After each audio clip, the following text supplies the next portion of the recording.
Welcome to the Quiet Warrior Show, where we help top leaders find their pathway to incredible success and a lifetime of happiness. Here is your host, Tom Dutta, the Quiet Warrior. Quiet Warrior, I guess that's my cue to be unquiet, right, everybody? Welcome to the Quiet Warrior Show. It's Tom Dutta, like Butta, and you just saw a peek of our guest. Listen, I'm navigating some new glasses, so that wasn't supposed to happen, but we'll wave to Michael. He's in the green room. I'm excited because we have coming back a new Quiet Warrior recently on the show, inducted into the Quiet Warrior community globally, and he'll be on in just a moment. This is next generation of broadcasting, everybody. It's called live streaming. We are on Facebook, LinkedIn, YouTube, Twitter, and I'm proud to say we've just joined Rumble. This will be produced and released in the future as a podcast on all the international podcasts. The good ones out there, there's many. There's Spotify, iTunes, TuneIn, Stitcher Radio, iHeartRadio, Google Play. I'm on all of those. It's pretty exciting to have a great audience through the audio channel. And then the YouTube premiere, please subscribe. Click the button and subscribe on the Tom Dutta YouTube channel. That gets us the analytics and excited. And we'll honor the guest's interview today. That'll be released in the near future as a YouTube premiere video. All right, let's bring you back to what we're doing today. Well, returning to the show is Michael Cowl Gordon. So, Michael, welcome to the show. Thank you. Glad to be back. Absolutely. I was gonna say it's gonna be a cataclysmic experience today, or hopefully, with no technology issues, we don't have any catastrophic issues. I'm being funny, and I think you know where I'm going, but I just want to show the audience something here. I've got this book. It's a cool book that arrived, and I'll use the other camera so you can see it. Autobiography of a Georgia Cat. So let me tell you, Michael and I met through the last interview I did, and I read his first book, and I'm just going to hold that up too. So, Michael, I'm giving you some shameless plugs here. The first book blew my mind, The 12-Step Pathway, A Heroic Journey of Recovery by Michael Cowl Gordon. I just love this book, and I'm going to take the opportunity now just to read off the back a little bit about Michael's background, and you can check him out on his website. We're having that scrolling on the screen there. Michael's practiced addiction medicine for 50 years. Wow, Michael, 50. I just thought about that. That's incredible. You developed an intimate knowledge of the 12-step recovery process through your professional and personal involvement with support groups. And many years in private practice, you served as medical director of treatment programs in Georgia, Wisconsin. Michael's published numerous books and articles. Again, we're going to talk about the cat book today. And so much more to the work that he's done. He resides in Marietta, Georgia, and he'll tell us more about his tribe. Michael, in the last show, and I just want to then turn it over to you, the last show we did featured this book, and we were talking about that moment in time where you decided to shift and focus your life on addiction recovery and take that journey to serve others. Do you remember that conversation? I do. That was a moment I remembered very well. Yeah, it was quite remarkable. And so what we're going to do now is we're going to take Michael into Plato's Garden, everyone. And Plato's Garden is where we're going to explore a little bit more of that same story. But today we're going to shift that to focus on the new artifact that we've brought to you, which is Michael's newest book. Michael, whereabouts are you? Where are you located in the world today? I'm in Marietta, Georgia, just outside of Atlanta. Yeah, I know a fair amount about Atlanta. What's your favorite thing? If you were to attract us to come over to Atlanta for some tourism or for some dining or whatever it is, why should we come there? Well, I'll tell you why you should live here, because we have 4 real seasons. And so we have 3 months of spring, 3 months of not such comfortable summer. Yeah. Three fabulous months of fall and 3 months of mild winter. The weather is great. We have beautiful gardens. It's a great place. Well, thanks for sharing that. And, you know, for those out there, there's many sports. The Four Seasons, wow, what a reason to go to Atlanta. One of the most notable PGA golf events. I think they held it down there somewhere, the Masters, right? That's in Augusta. In Augusta. It's So Augusta. It's a couple of hours away from here. We do have the end of the year tournament at East Lake. okay, Yeah. So, and wonderful. we have the senior PGA tournament here as well. I didn't know that. That's great to know. So everyone, you've got to make it down to Atlanta, and hopefully you can look up Michael. I know I'll be down there at some point, Michael, breaking some bread with you.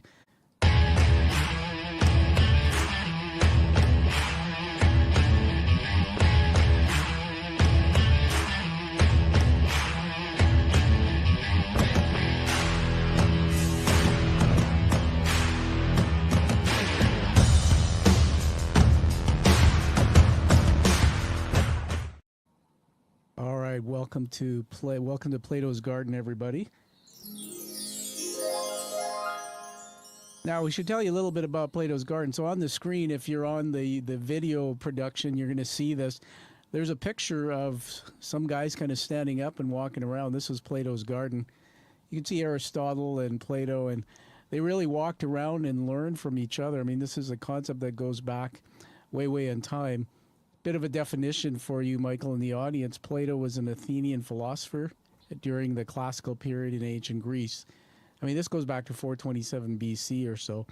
He was a founder of the Platonic school of thought in the academy, or from the word academia, the first institution of higher learning in the Western world. Now, last time I had you on, Michael, we talked about 3 words that I'm learning as I am doing my doctoral degree at Middlesex University in London. I live in Vancouver, British Columbia, and I'm blessed to be doing that right now. And I'm learning this thing called critical thinking, or criticality. And it focuses on the fact that right now, Michael, we're on the show, but we live our lives doing. We do what we do. But if we start connecting, like in a mesh, we connect all the dots to all of the parts around us, we can find the deeper meaning in our work, the knowing and the being. And so the influences of context, usually I would ask the guests a few questions to dive into the area of macro, which is really what's happening in the bigger world around you when you created your work. The second question is meso, what's happening in the industry. So for example, everyone, Michael, you're in the industry, you're a published author, you're a practitioner, an MD, even though you might be retired, and all these things. So what was happening in the world to influence your work? And then the third is my favorite, which is what was happening in your personal life that may have influenced your public work. So that's where we're going to start off today. There's a question on the screen there. Michael, can you read it out loud? The question says, what was happening in your personal life that may have influenced you to write and publish Autobiography of a Georgia Cat?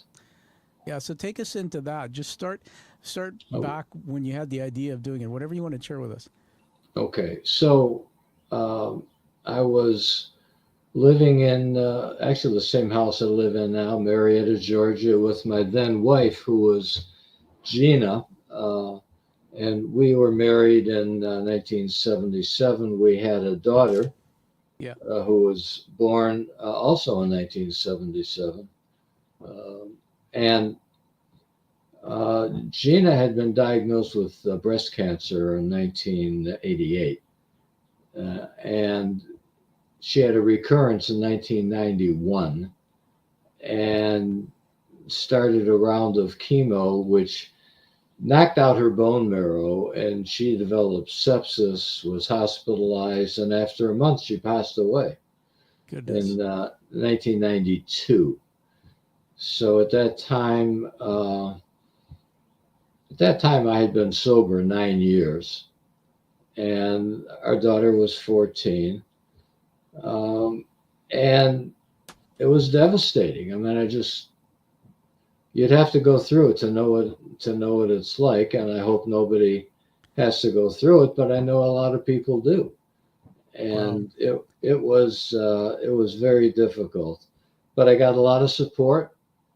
I knew I had to be strong because I couldn't have my daughter lose both of her parents. So I hung in there, and I did what I needed to do, and I continued to work in my profession as an addiction medicine doctor. Yeah. And a year later, I started dating my present wife, Judy. Another lovely. I've been blessed with two I wonderful. would say absolutely. Oh my God, I just can't believe how blessed I have been. Yeah. And so in 1997, 6 or 7, I don't remember which, I decided that I wanted to write about my experience. And I had to think about how I wanted to go about doing that. And what I decided to do was write a story. I didn't want to just write a nonfiction account of what had happened. I thought it would be more interesting, at least for me, if I wrote a story. So that's what I did. I wrote a story.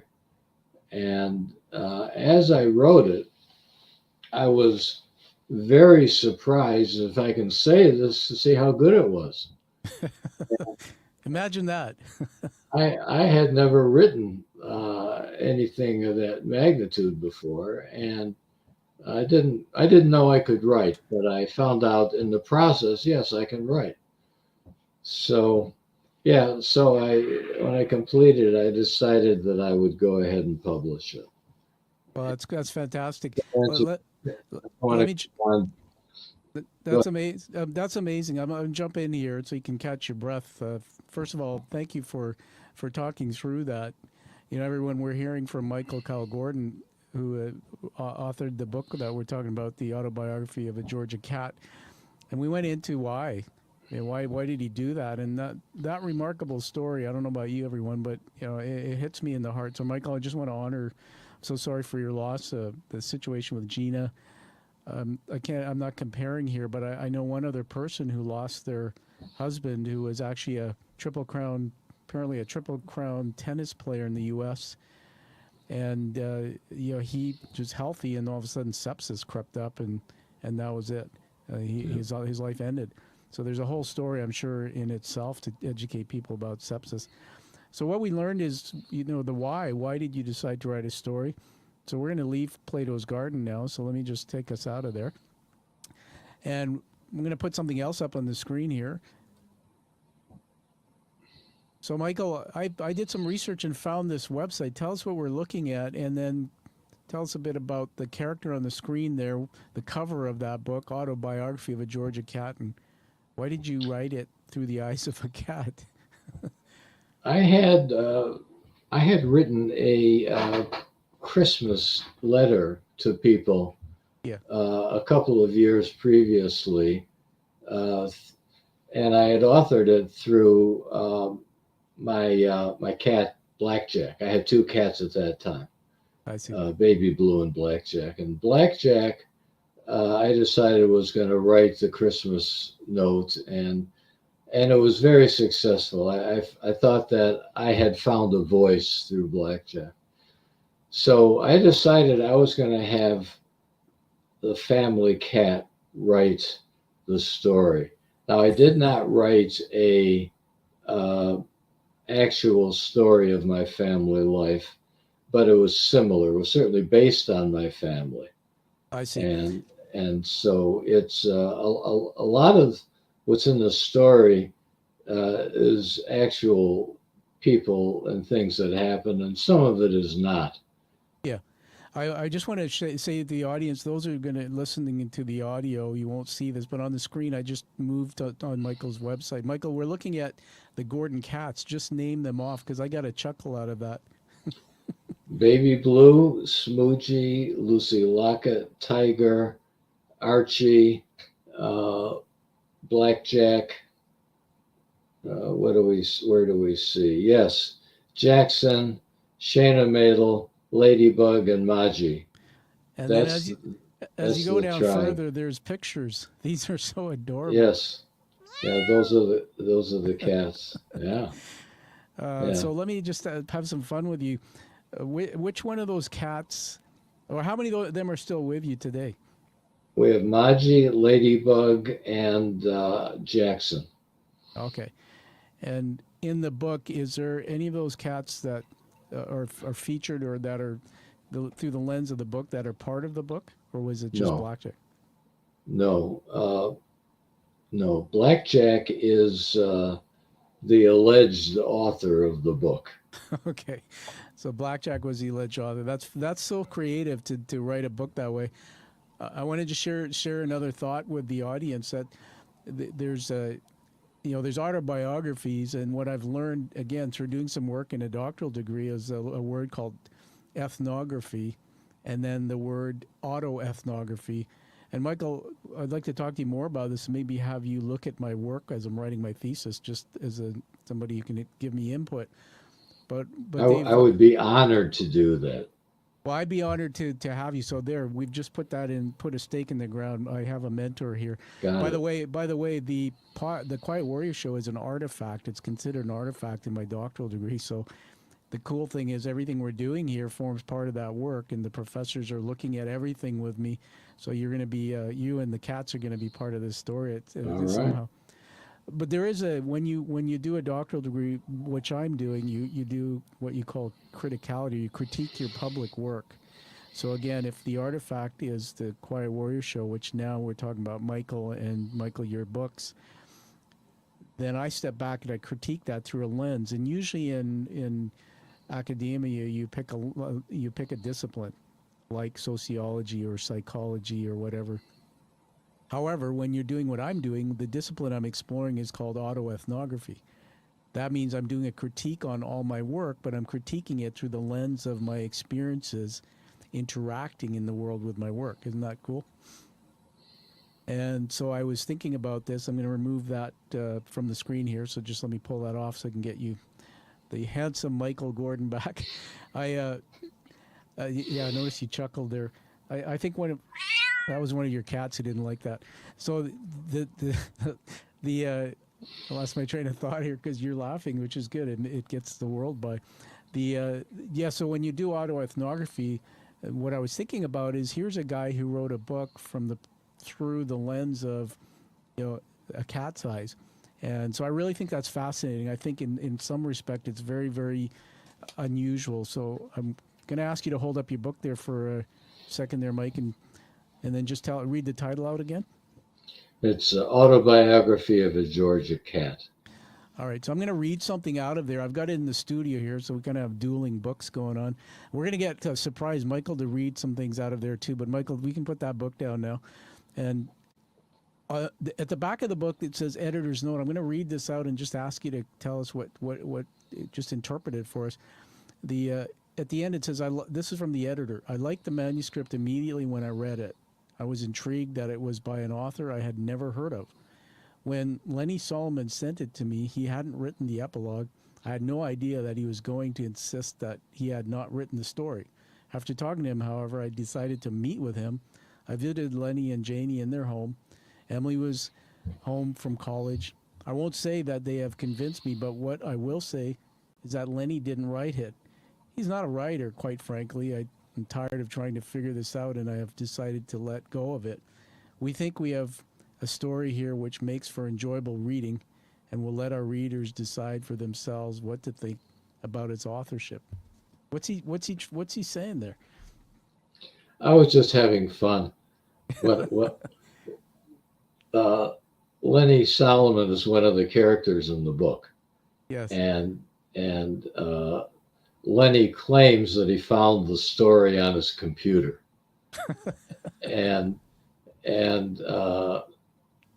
Blackjack claims that he learned how to use a computer by watching Lenny.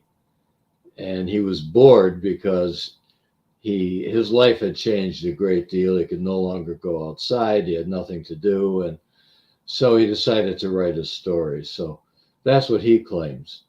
And Lenny says, well, I don't know. I didn't write it. And this alleged editor who was writing a note saying, well, Lenny is no writer. He couldn't have written this story. I don't know who the heck wrote it, and I'm not going to worry about it. I'm just having fun with the readers. I'm having too much fun. Everybody, I'm going to do a plug here now and ask you to get the book, The Autobiography of a Georgia Cat. I want you to get the book, read it, but also we support authors and get them known by asking you to not only read it, but post a review on places like Amazon or Goodreads, where others will see that review, where the agents who fill the bookstore shelves with books will see that, and we can get Michael's work known out there. Michael, I want to ask you to read. Do you want to do an author reading? I think this would be kind of fun for the audience. Yeah, I'll be happy to do that. And you gave me about an hour to pick something out. Okay, So, of course. So, before we do that, and we'll edit out this preamble, what I'm going to do is I'm going to set it up, and then I'm going to full screen you and let you go. And just record. One of the things that I want to share with your audience is that one of the things I learned as an author myself is the coolest thing is going into a bookstore or sitting in on an author reading. It is live, it's authentic, and we get to know the author. That's incredible. One thing I'm going to put a bug in your ear. In reading the book, there were moments of there's up and down stories. The emotion line of the book was incredible, and so one of the things I really enjoy is when there's a protagonist in a story, and then when there's an antagonist, and then when there's fear and sometimes pain, and then all of a sudden there's hope. We come back, and the brain releases oxytocin, everyone. It's sort of like a love chemical that makes us feel like, wow, I'm leaning in. I want to hear more about this story. There's a lot of great movement in there emotionally for me. Can you tell me before I get you start reading about, did you put in the book stories of a cat? If I would say to you a cat is in pain, or a cat is well, let's just give you a thought by sound. A cat's in pain.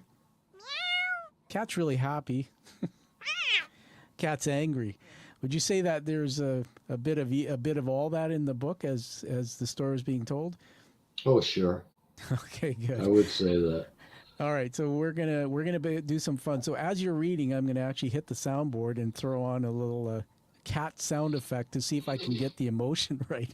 We're here with Michael Cowl Gordon, the author of the book Autobiography of a Georgia Cat. I'm going to ask Michael now to do a live reading from his book.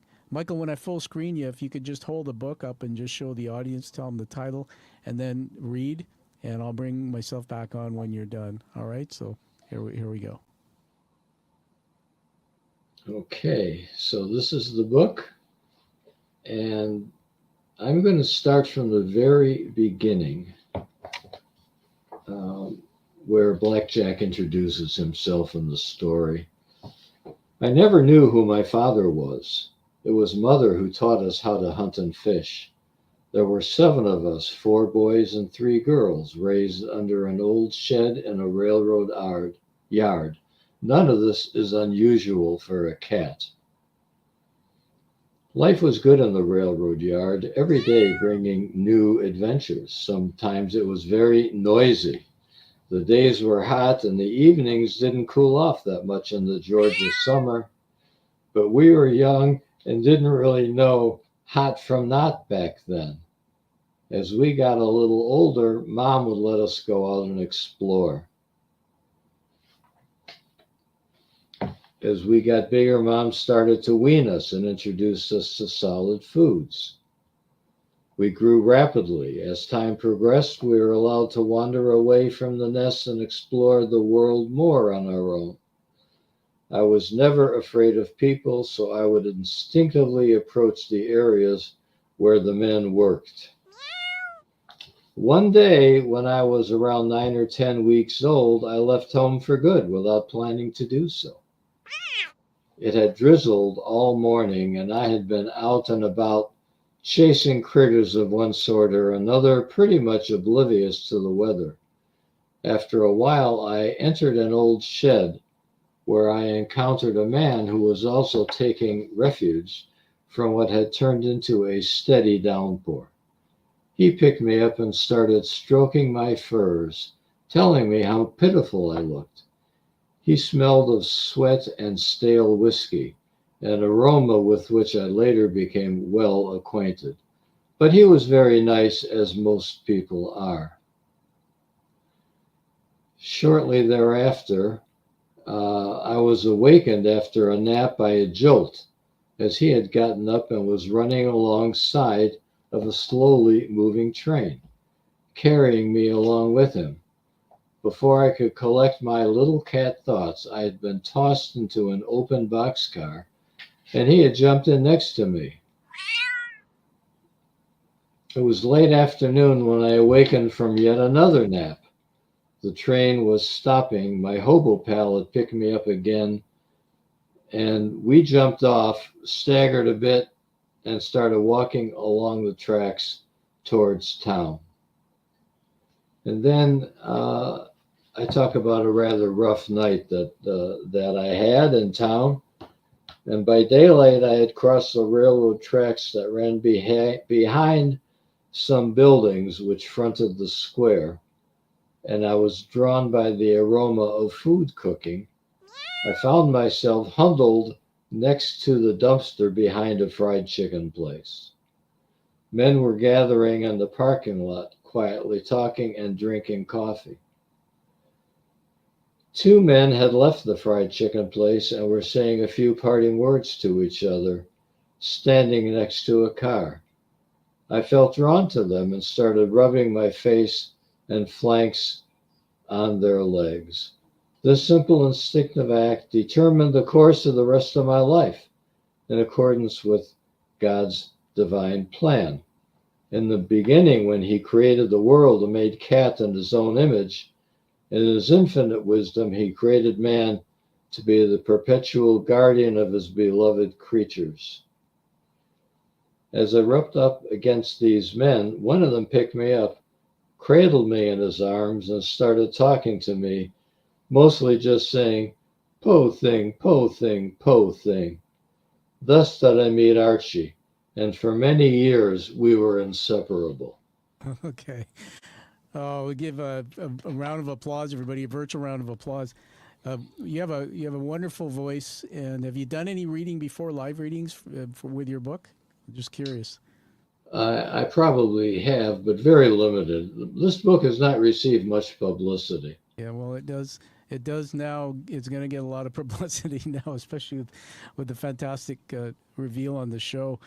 I Let me just. appreciate the opportunity, and I got to say this. I reread the book a few days ago, and I think it's really good. I hope that a lot of people read it because it's a good story, first of all, and second of all, it deals with important themes. There is a heroic journey as an important theme. Addiction is a theme, and grief is Yeah. an important theme of the book. So you just got me thinking about another thread that's going through my mind about writing this book. So now you're crossing over into really your life's work about uh, addiction recovery, being an MD and whatnot. So is there something in you when you wrote this book? You're telling stories through the lens of this cat, but you're also bringing in those threads which were part of your experiences in life. What do you think about that? Well, I think I wrote about what I know about, Yeah. and so addiction is it's an important theme in my life, Yeah. personally as well as professionally. Yeah, absolutely. And so I'm just going to take something off the screen here, bring you back. Fantastic job reading there. If Blackjack was with us, should we get a little happy cat there? I have to tell you, Michael, I was just this morning stressed out because when I forgot to do something. So this morning I got up early. I was on the computer looking for sound effects for cats, and you wouldn't believe how many 2-second sound bites you can find on kittens.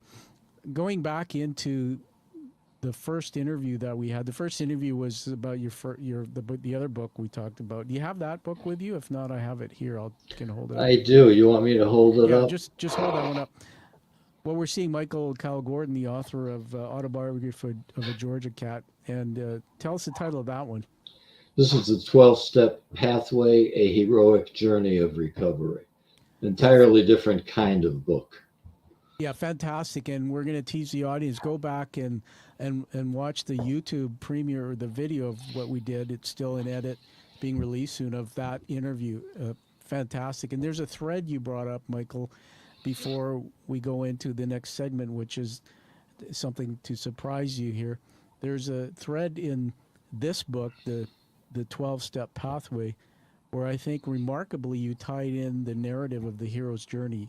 You turned something that is related to Alcoholics Anonymous, the 12-step program, which, by the way, most of my audience knows I know about because my dad was in it, into something I've never seen before, which was this hero's journey. And then you write a book through the lens of Blackjack the cat, and there seems to be that same hero's journey narrative. Try to tell us more about just doing that, anything at all. Well, can I tell you how I got interested in the heroic journey? Yeah, absolutely. Okay, so I met a patient who was admitted to a Christian treatment unit where I was one of the doctors. Yeah. And he told me, he says, well, I need to tell you right away that I'm not a Christian. I don't want you to think I'm a Christian. And I asked him what he does believe, and he says that he's a follower of Joseph Campbell. And he asked me if I know who Joseph Campbell was. And I said, well, I have heard of Joseph Campbell, but tell me more. Yeah. He said, well, Joseph Campbell was a mythologist, and he said, with regard to God, that God is beyond all categories of human thought. So he believed that there's no religion that actually has the truth about God. It's not possible to think about God as God is. So I said, okay. He said to me, I know I need to be in treatment, and I don't mind being here for treatment. I have a problem with cocaine. My wife wants me to get help, so she wanted me to be here, so that's why I'm here. And so I went home and I read Joseph Campbell's seminal work, The Hero of the Thousand Faces. Mm-hmm. And I also read The Power of Myth. And I viewed his interviews with Bill Moyers that were conducted 10 years previously at Skywalker Ranch, George Lucas's place. And so it was fascinating. And I thought, addiction recovery is like this, that life is difficult and people are challenged with various things, addiction being one of them. And we're called on to be heroic. And there's a whole theme and a whole structure to the heroic journey, and so I got very interested in that. I thought I would like to write my own myth. I'd like to write a myth, and I did with the cat book. Yeah. In which I made a cat a hero. That's fantastic. You just got me so excited. I was searching before the interview in my mind. Why did he do it? I wonder if he's going to reveal the why, which is really the hero's journey behind my show, the trigger. And that was it. Everybody come back and just listen to that last part of what Michael just said. I want to share something with you and be a little vulnerable here. Let me see if I can take, before I do that, what you're seeing on the screen, everybody, if you are watching the live stream or the future production on video, is, again, Michael's website. So it's michaelcowlgordon.com. We're just going to put the stock ticker back on, michaelcowlgordon.com. I want you to go there, check it out. So we've got that book, but I just want to go to the top of it. So, Michael, just give us a lay of the land of what's on your website, particularly the area where you've got your blog and your books. I think people should know about it. Well, so I say a little bit about both my books, and I've written some blogs that I think are germane to addiction and or the heroic journey itself. And I reviewed some books. There's a book by Richard Rohr, who I'm a big fan of. Yeah. And he wrote a book Breathing Underwater, which is about addiction in the 12 steps. That's amazing. You're now blogging is not something that's easy to do. I mean, there's a lot of thinking and creativity going into it. But everybody, if you're looking at this now, you see some of the blogs. One on joy, a review of Breathing Underwater, Spirituality and the 12 Steps by Richard Rohr. That's one we just heard about. I highly recommend. I know I'm buzzing through this. Here's one I smile at. It's a picture of a clown. It says, "I'm just another bozo on the bus." So very, very, very creative. I'm going to come back to you, Michael, and pull that off the screen. Doing it through the lens of a cat versus doing it yourself. Just talk about that while I fix this up. Well, I think that's very true. It's a way of really hiding from your audience by having a narrator tell the story, whether it's just another person or a cat. So that's true. But it also gives me some freedom to do things and possibly say things that I probably oughtn't say directly, but I can have a cat say it. Part I wanted to share with you is for a long time I had difficulty standing. When I say stand on a stage, it could be in business when I was in a room with people. It could be looking in the mirror when I get up to go brush my teeth. Could be I do public speaking now in my practice work. That what I saw coming back to me, I didn't like. It was basically a lack of confidence or a lack of belief that people who saw me would like me or would like the work I'm doing. And so over time, I started finding my way to do things creatively. So for example, I wrote a book, and in that particular book, which you've read, and I'd love to work with you to see if you can do a blog and throw it on your website about that book too, because I think that would be the most meaningful feedback ever about a book. I think it's already there. Oh, I'll have to. I'll go dig on that and find it. So I'm so honored that you did that. I'll double check. When I wrote the book, it was easier to write through the lens of a character. We wrote it as a fable. And then I got onto podcasting in 2016, which we were doing now. And I found when I get on the mic that I can talk and say anything. And that thing that I told you about, the confidence, that is not a barrier. Isn't it true that a lot of people in the world, people like us, we're just human beings. We grow up and we're wearing different masks. And sometimes we don't take off that mask, and what the mask covers up something, and what's really underneath the mask is who we really are. And is there a crossover, a thread to the hero's journey narrative in this?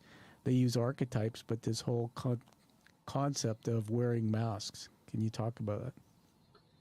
Well, interesting. So first, as far as the wearing a mask in Dr. Jung's structure of the personality, he has something called a persona, and the persona is in fact the mask that we wear. It's what we present to the rest of the world, and for that matter, it's who we present to ourselves as who we are.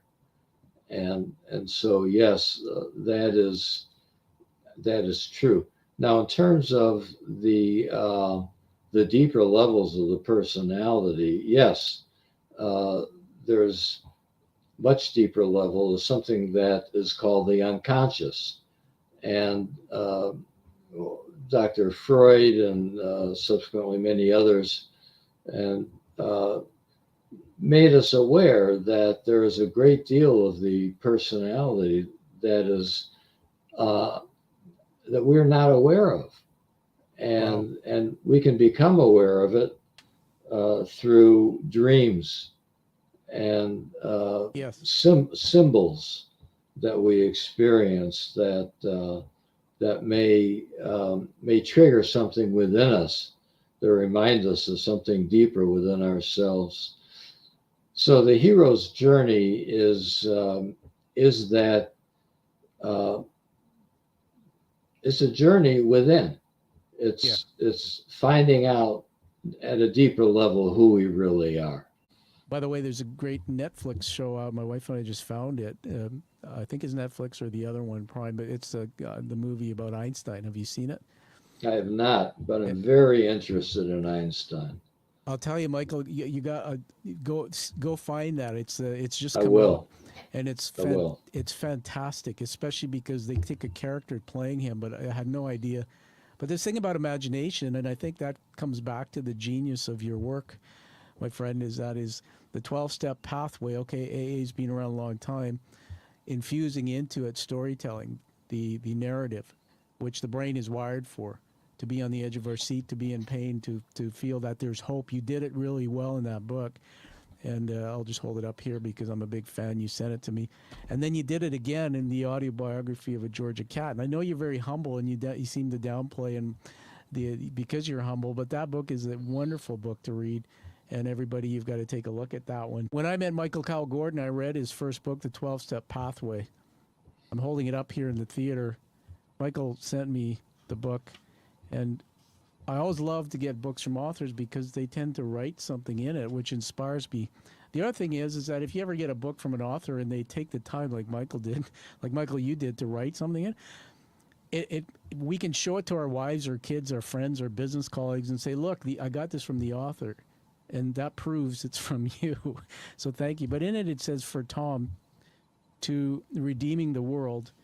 And then the second book that I just read of Michael's, which we're talking about today a lot, Georgia Cat, Autobiography of a Georgia Cat. To my friend Tom, may you always follow the sun. Tell me what that means, may you always follow the sun. I'm fascinated by what went in your head when you said that. Follows the sun means follow a spiritual path, Ah, and thank you. in the feline mythology that I discovered as I was writing that book, um, there is a myth in which a cat goes on a heroic journey. Uh, and you were just waiting for that. And and his he is given a new name as a result of his successful execution of the hero's journey. His original name was First Cat, and he became Follows the Sun. And Wow. this is biblical because in the Bible, a number of the characters get new names as they have a spiritual transition. Abram became Abraham. Sarai became Sarah. Uh, Jacob became Israel. And so this is the tradition that I used when I renamed First Cat as Follows the Sun. It means follow your spiritual path. Wow. And I think that brings to thought another thought that you brought out on me, Michael. I said this to somebody on another show, that the more I learn about your story, the more I know about myself. And this is that whole critical thinking about knowing, being, doing. You know, if you weren't in my life, if I didn't have you on the screen, if I didn't read your books and hear you talking, and even that one line that you wrote, get you to explain it to me, I wouldn't learn and know about myself. I learned so much just by listening to that last piece there, everyone. Come back and listen to it.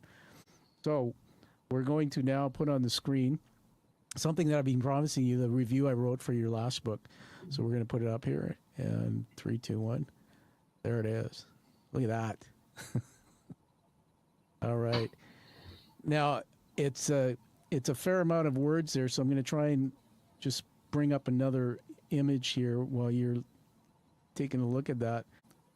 So I'm revealing today a 5-star international review. This international meeting, I'm in Canada. I've read Michael's first book, The 12-Step Pathway, a while back. This was posted February 23rd on Amazon.ca. It'll go on Goodreads.com. Michael, this is for you. Michael Cowl Gordon's The 12-Step Pathway is nothing short of a revelation in the realm of addiction recovery literature. In a unique writing style, Gordon brilliantly trails the 12 steps as a heroic journey, transcending the conventional notion of group meetings and delving into the profound narratives that make each step a significant milestone. Gordon's masterful storytelling, entwined with his own life experiences, provides a captivating narrative that kept me immersed from the very beginning. His 50 years of dedicated service to addiction recovery shine shines through, making this book not just informative, but also deeply inspiring.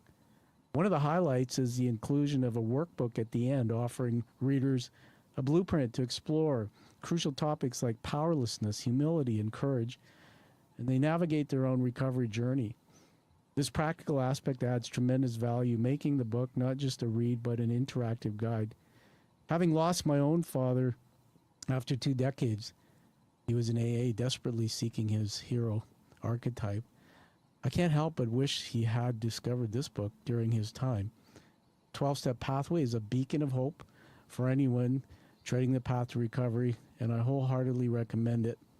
In essence, this book is a treasure trove of wisdom, a beacon of hope, and a roadmap for those seeking their own heroic journey to recovery. Michael Cowl Gordon has created a masterpiece that deserves a place on the shelf of every individual touched by the challenge of an addiction. Don't miss the opportunity to explore the profound revelations within these pages. It's a journey worth taking. Tom Dutta, congratulations. Wow. Congratulations. Wow. All right. How do you really feel about the book, though? That's I know this was one of the worst ones I had to go through. Actually, the truth is, I got advice from your cat over there.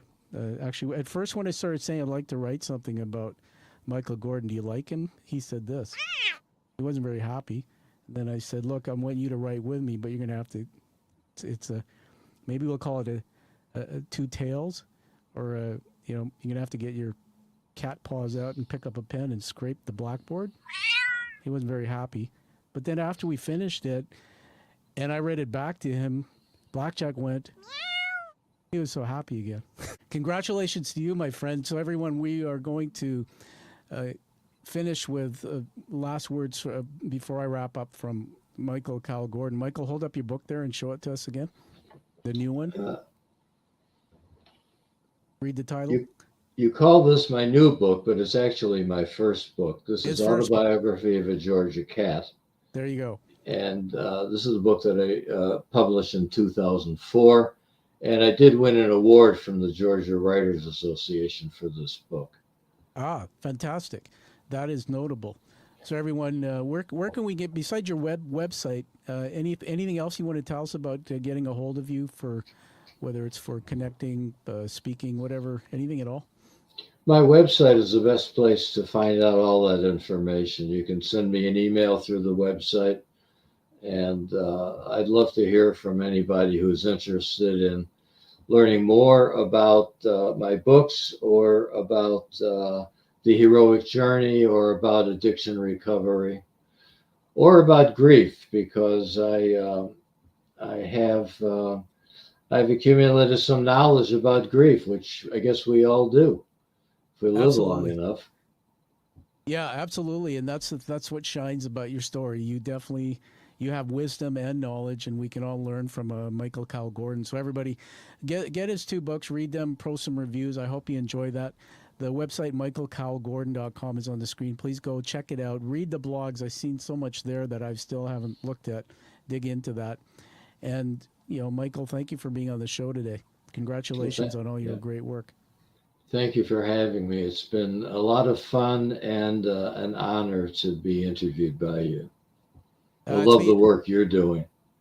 Well, thanks very much, Michael. It's been a pleasure and a lot of fun today, too, especially from our little feline friends that have been watching over my shoulder here in the studio. So everybody, find that true purpose and passion like you've seen from what Michael's done with his life, and live that life that you deserve and desire. And we all have 9 lives in us, so live like you were dying, or live like you were living every day, like you see here on the screen with Michael. And we'll see you all again on the Quiet Warrior Show.